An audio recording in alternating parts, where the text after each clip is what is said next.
Boom. So we are live. It looks good, brother. So whenever you choose your calling, you choose your problems. Let me say it again. When you choose your calling, you choose your problems. The problem is that most people don't even realize that they have a calling to choose. They haven't chosen a calling intentionally. They've chosen it unintentionally. What I mean is that we have multiple callings that we have to decide upon in our life, okay? We have multiple callings that we need to decide upon on our life. We need to determine what type of calling we're choosing as a parent. We need to choose what type of calling that we're choosing as a spouse. Choose what type of calling we're going to choose in your finances, right? You're going to be an entrepreneur, a business person, real estate investor. You're going to be an employee.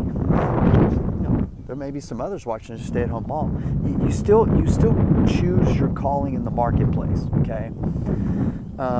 And that's not having a place in the marketplace. It's still a choice. The point is that in our life, we get to choose our calling. Whenever you choose your calling, you choose your quality of problems, okay?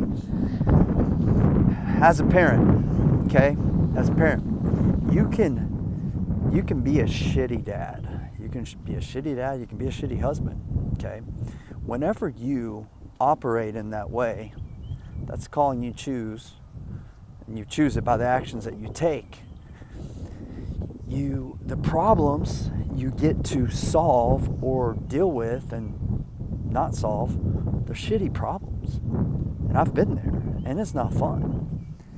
Now, if you choose to be a great husband and a great father, well, you get higher quality problems. You're still getting problems. No matter what you choose, you're going to experience and deal with problems. I don't care who you are. Hopefully y'all can hear me okay. I don't care who you are, but the problems of life are going to come knocking at your door. Like whoever you are, whatever you do, whatever socioeconomic status you're in, you're going to be dealing with problems. So why not consider choosing a higher level of problems, a higher quality of problems? And the bigger problems, the bigger quality problems that you are able to solve in your life, well, there's bigger rewards, okay? So think about this, like in these core areas of life, whether it be in, with your family and friendships and your business and your body and your relationship with God, there's callings that are available to you, and there are callings that you're operating in your life right now, whether you acknowledge it or understand it or realize it at all, they're there. So they're going to come with their own set of problems and conditions and situations. So why not make the most of them? I'm going to tell you a story. So whenever I was a kid, my dad had a job. He worked as an employee for his entire life, and we were middle class for the most part, but at sometimes we were lower class, and those times were when my dad got laid off from his job. And he got laid off, unfortunately, quite frequently in the 80s. Not anything on his part. My dad was a very intelligent, hard worker. He didn't have a degree or anything, but he worked his butt off. But the industry that he was in, whenever there were layoffs, there were job stoppages, he got laid off to the point where they lost everything. They lost their home and all this kind of stuff. I remember us being poor for a couple of years. I remember they had these shorts, Jams, back in the 80s, if y'all know who know Jams, and couldn't afford Jams. My mom made me fake Jams, and I got ridiculed at school. ridiculed, and that was painful.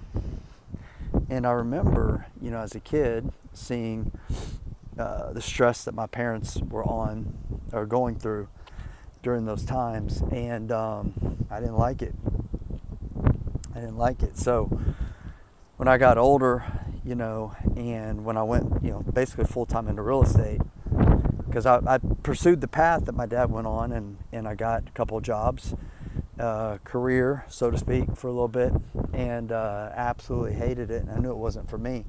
And I didn't trust them because of, like all the stuff that I saw my dad go through, but my dad still saw a job as being security. So this company I was working for, they had this big rallying speech at the end of the year, like, we're going to stand strong. This is during the recession, 2008. We're going to stand strong. We've never had any major layoffs, yada, yada, yada. We rallied the troops. The next month they had a major layoff, to like 2 weeks later. They were doing this at the end of December, end of the last quarter, I guess, whatever. Drive-in sales the last year, then they let everybody go first quarter for next month. They didn't let me go. I actually was planning on to quit anyways, and I was going to, when I went to quit, they offered me a promotion. I still quit. Why? Because staying in the corporate world, to me, there was no safety there. Some people view that as safety. Okay, that's the problem, right? So they view, it's safety, but the quality of problem that they're going to risk there or possibly deal with is, right, they don't have time freedom, they've got a limited income ceiling, and they've got the chance that they can get head chopped off at any time. And so when I went to quit my job, my dad thought I was crazy. I think he called me stupid. He's like, "You stupid boy, you got this good job, you can climb the ladder, yada yada yada, you got a company car, there's a lot of security there, son." And I was like, "No, Dad, it's not for me. I don't see it as security. I see it as insecurity. That's a problem that I don't want to have. So I'm going to take on this set of problems, being my own boss, figuring out ways to make it in the marketplace." I had to start paying for my own medical insurance for my family, or to grow a family, all that kind of stuff. And he didn't see it that way. But to me it was a higher quality of problems, and there was a much higher earning potential, freedom potential, all those things. But it meant that I was going to have to solve some higher quality problems. Okay, so think about that. Think about how you're operating in your business, whatever level you're at, in your relationships, in your own body. Understand, you're not going to escape problems. No matter who you are, no matter where you're at, they're coming for you. So you might as well choose higher quality of problems, because they come with much higher quality